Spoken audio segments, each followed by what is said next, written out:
take the hand of your favorite beach bunny and run in slow motion to the next episode of Critical Depth for the PlayStation 1. Welcome everybody to Lycanthrokeith's Gaming Space as the Critical Depth series continues with the one and only Joe Skullion. We are in for some major dudage here, folks, so try not to convulse too badly.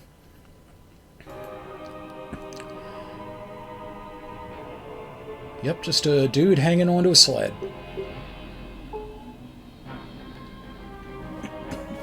The death sled, specifically.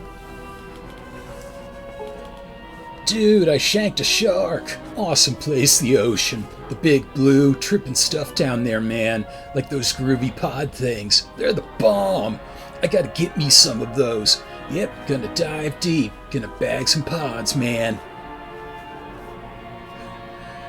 Wow, I think I lost an IQ point just talking like that.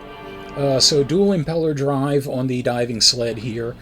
Excellent speed, handling, and a highly useful super. Nothing to speak of in the way of armor and mass. This is basically the Mr. Grimm equivalent if you're making Twisted Metal analogies. Hey bud, I hope you get these messages, man. All I got here are a few bottles to stick them in. It like works in the movies, so why not for me? That McCracken dude is totally bummed. Have you watched that gnarly vid? He discovered the first threshold and then got his melon fried. Screwed. Well, dude, guess a sub just couldn't match my fine example of a submersible, the Death Sled. If you want to know what he's talking about, go back and watch the very first episode of Critical Depth that details what happened to McCracken. I'm going into the deep, man, to become one with the waves. Oh yes, the pods will be mine. Every last glowing one of them. They will be mine. I don't really know why I want them. Guess it's because everyone else wants them too. Later, Joe. I cannot help but read that in the Wayne's World voice when Wayne's outside the guitar shop looking at the prize guitar he wants. It will be mine. Oh yes, it will be mine. And you're going the wrong way, Joe. Everybody else is heading that direction. Goof. Okay, so, like I mentioned, the Death Sled is Critical Depth's equivalent of Mr. Grimm from Twisted Metal. Yay! Up above the water, you can see a pod from there. That's pretty impressive. And the remains of the Medusa 7, the Kragan sub right there. That is his super. It's called the Psycho Disc. It does a pretty decent amount of damage to enemies, but more so, it screws with their gyroscopics something serious and sends them on a couple of second trip around out of control. So yeah, major trip, dude. And 5 pods here, but I intentionally screwed around because I think I wanted to show off some things with Joe, and this is exactly what you don't want to do with Joe. As soon as you get the 5 pods, hopefully as quickly as possible, get through that frickin' threshold, because you cannot afford to be in there for too long. But I don't listen to my own advice, and as a result, the French, of all people, start pounding the crap out of me. Yeah, as you can see from Joe's health bar, he cannot take a lot of beating, and his leg's gone. Unlike every other sub which shows damage by having part of the sub broken off or bent or whatever, they just have one of Joe's legs come off. No damage to the Death Sled from what I can see.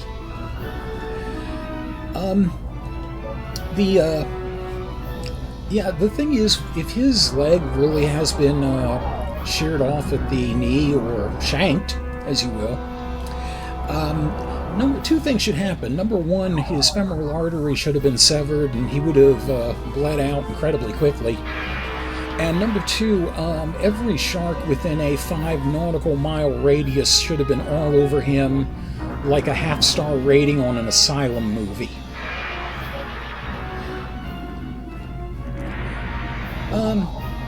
Another disturbing thing I should note about Joe, I cannot quite tell if the diving suit he has a back on it or not. Because you could see the black highlights on the knees there, and you can see them in his initial profile pic. But yeah, they're the same color as his back, and I can't really tell if it's just the design repeating on the back or if Joe is partially barebacking it. So you're welcome for me putting that image in your heads, because I don't believe in suffering alone. And this is what you should do the first time. Get the pods, get out. Use your speed, use the shield, do not linger.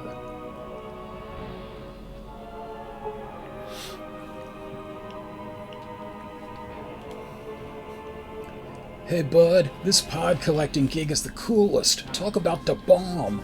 After nabbing a pod, the death sled rocked harder than ever before, and, best of all, when the 5th pod is bagged, the death sled is an absolute mayhem machine, and then, whoa, catch this. This threshold unit thing that everyone's been grooving on, oh, well, it transports you out of there and drops you off somewhere else. It's a full-on righteous trip, my man.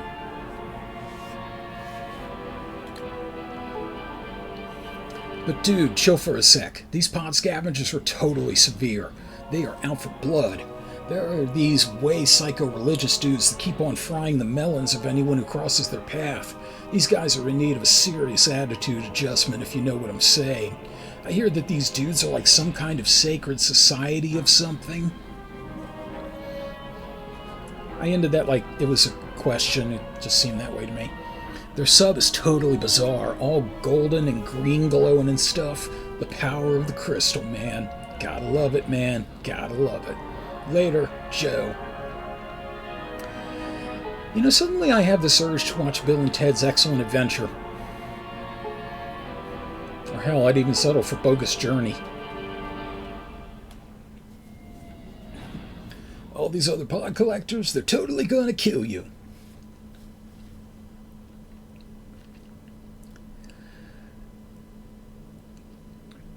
So, the biggest advantage Joe has, as you can imagine, is speed and his handling. The super is great, definitely, but it's not something you want to go hunting after everybody else with. You want to use it to get yourself out of trouble. Taking advantage of Joe's speed and Joe's handling, agility really, versus everybody else, it makes it very easy to throw everybody else off. Not only are you outmaneuvering them to the pods potentially, but you can take advantage of things like rock formations and tight curves, narrow channels, to move through a lot smoother than they do, and bank and twist so that any weapons following you are more likely to hit the obstacles than you. And that's job number one. You want to really know the terrain with Joe, not only so you can get to the threshold quickly, but also because you want to know where the power-ups are, especially the shakers. And you definitely want to know where the life-ups are. Because out of everybody here, Joe's going to need them the most. Now, if you're cheating, like me, you can easily keep a shield up all the time, and then it's all, it's all semantics. But if you don't have that option, you definitely want to... Yeah. I think that was a sucker I used there. You definitely want to be able to fix yourself up. This was an experiment I did there. I don't know for sure if you can fire anything through the open threshold. I might have been hitting the corner of it there. A little hard to tell. And I don't know about other subs going through the threshold if they don't have the pods. They might get just bounced off it. I'll have to look. Hey, bud. Dude, you are not even going to believe this. I just left this way weird temple at the bottom of the sea. It was filled with these totally trippy statues of horned mutants and stuff. They called to me, man. I swear I could hear voices. Don't totally understand what was said, but man, there was some heavy whispers. And I think somebody said something about a final judgment. Trippy stuff, dude. I'm sorry, there were some heavy whispers.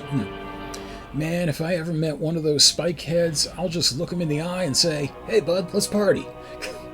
Well, I got him. Man, I gotta dive. Back to the quest. The pods are calling my name. I'm in the waters of the Pacific, dude. Gonna dive deep. Me and the death sled are gonna rock the house. Later, Joe. I admit to not knowing a whole lot about the subs in this game. I mean, obviously many of them are fictional, completely fictional. But I know that divers do use those propulsion sleds. I don't really know what if the sleds in real life are capable of quick speed or not, or even more importantly, you know, how far down they're rated.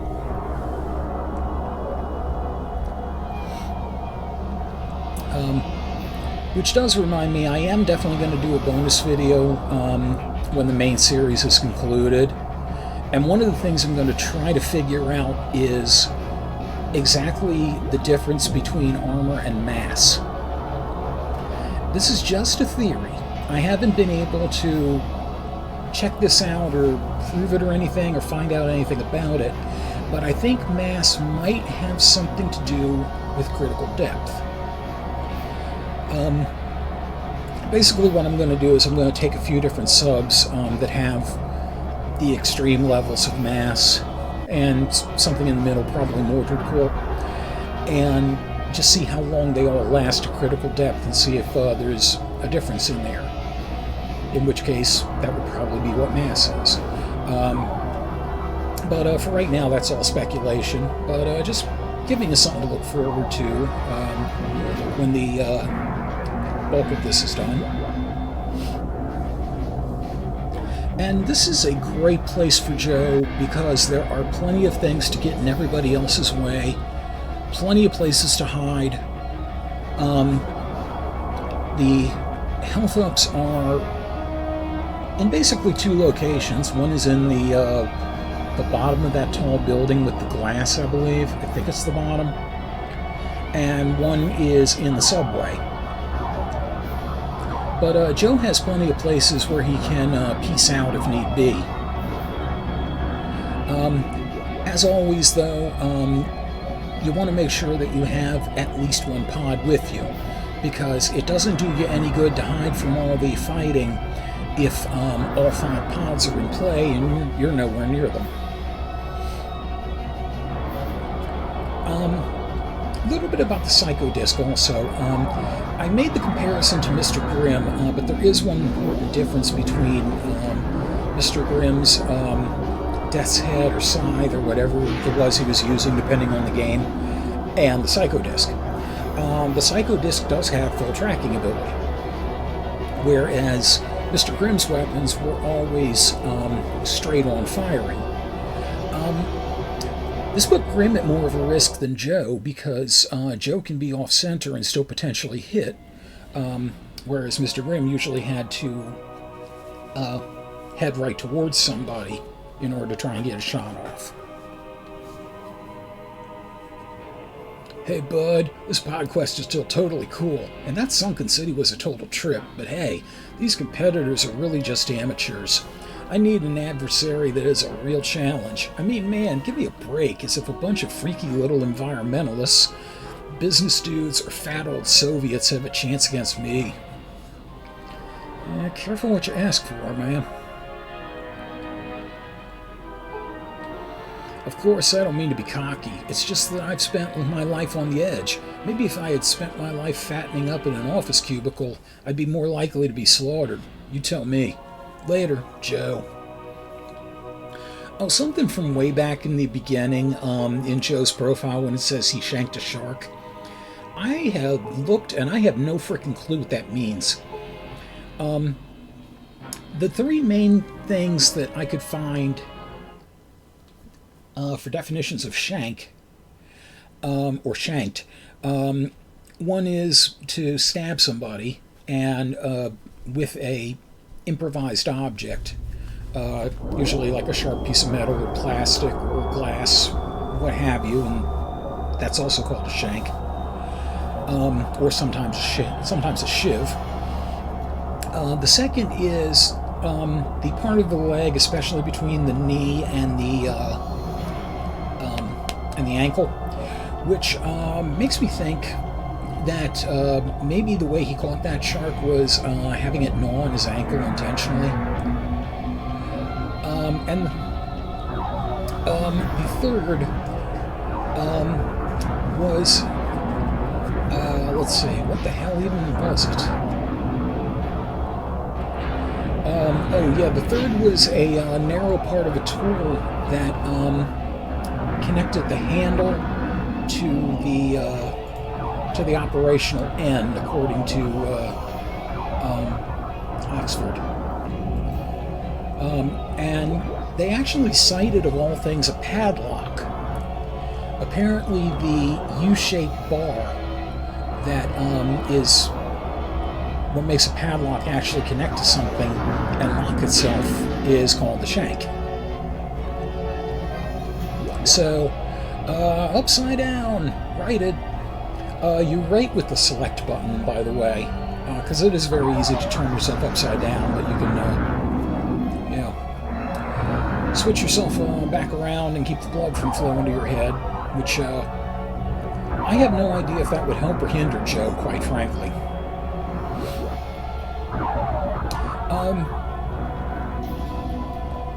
Joe was one of the first treasure hunters that the people in the chat wanted to see by vote.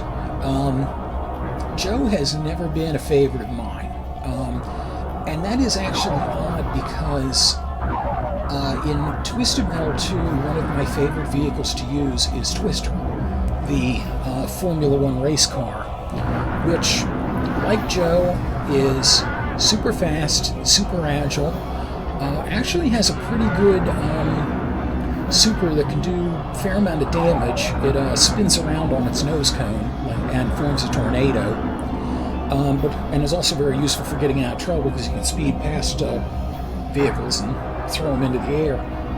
But much like Joe, has just paper-thin armor. Formula 1 race cars are designed to break apart in a crash, and Twister absolutely does.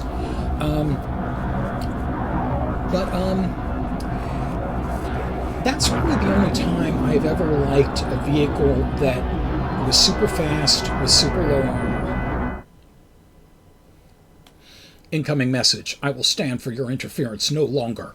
I am the mighty arms dealer known as Mr. Fat. The energy pods you are carrying play a key role in my conquest of the world. Only I have the knowledge and the means to use them to their full potential.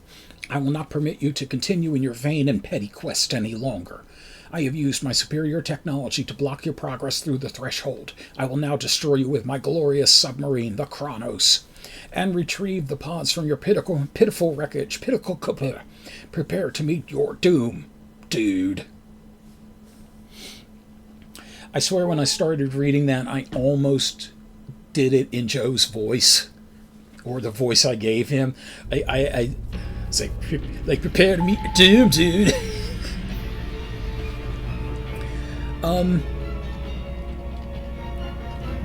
I have to be honest, if not for invincibility and constant use of the shield, I have no frickin' idea how Joe would get past Mr. Fat at all. Fat just strikes from so far away and so hard. Joe just has such a hard time withstanding it. Now, but as you can see, about 5 hits with the super and Fat is done. The question is, if I wasn't invincible, would I have survived long enough to get those out? Well, we'll never know, because no way in hell I'm doing it. I have my limits in this game. Hey, bud. Dude, got what I was asking for. This totally rad sub came out of nowhere. Its whacked captain chased me like a dog. Intense. I should have figured that the Bermuda Triangle would have something worth risking my arse over. Suddenly he's Scottish. Risking my arse. I hear that the huge dude driving that sub was the business tycoon Sebastian Titan, aka the notorious arms dealer Mr. Fat. Secret identities and stuff. Wow, that's some crazy stuff, man. Some crazy stuff. In fact, more pods have just appeared by his oil derrick near the island of Venganza. I wonder what else he has hidden in the depths. Later, Joe. Why, it's Sebastian Titan, the man who runs Titan Inc. And I would have gotten away with the two if it wasn't for you pesky kids. I'm sorry, meddling kids. If it wasn't for you and your meddling death sled. Have a Scooby snack, Joe. You earned it. What am I saying? He's probably had 17 before he dove down here today.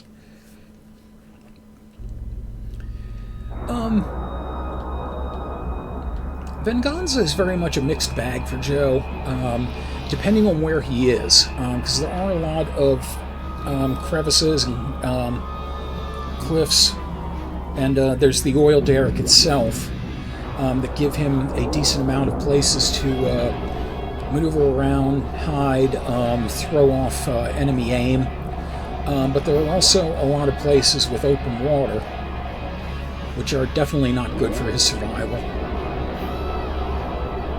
And then, of course, there's having to deal with critical depth. Joe probably has the easiest time navigating the passages that lead down into the surprise below the oil derrick, simply because he's the smallest and the thinnest of all the subs.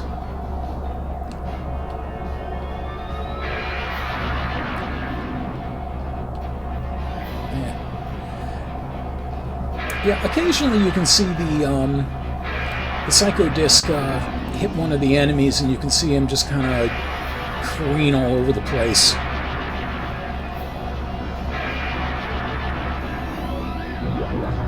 Like there, for example, the Order of Nishrak sub temporarily became Patrick from SpongeBob.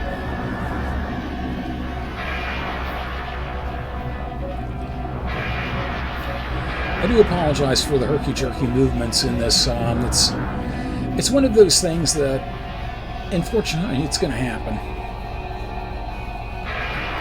It's just kind of hard to avoid.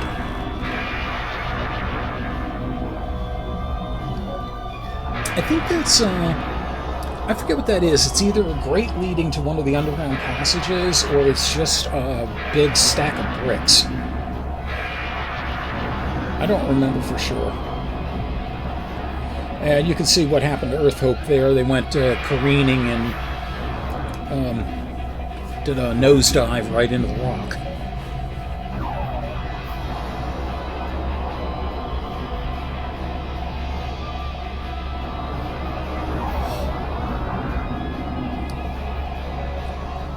But Joe's well on his way to taking care of everything, and I saw the entrance to the underground surprise there.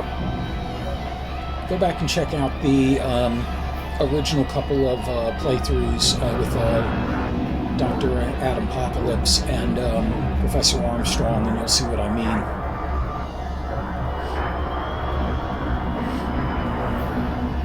But looks like Joe's getting close to wrapping this up.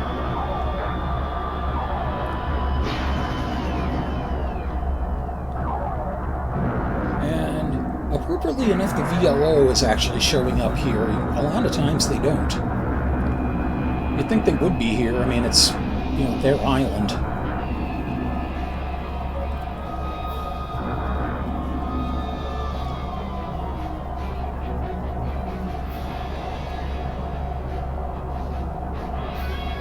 It's just a lot of great visuals in this game. It just comes together so well.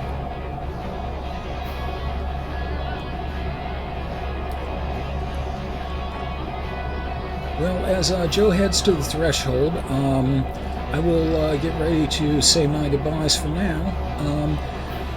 Stay tuned, of course, for part 2 of Joe and Joe's excellent adventure. This is Lycanthro Keith. This is Lycanthro Keith not being able to hit the threshold on the first time.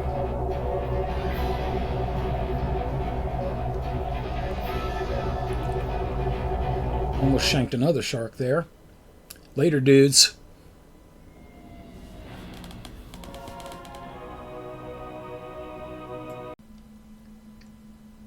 This episode's diving safety lesson was made possible by Mike Panza, Rick in Baltimore, D.I.O.D., Gizmo Gremlin, Jumpy Cat, the post-production work of Matthew Carr Anderson, and all my Shanks for the Memories Lycanthro fans.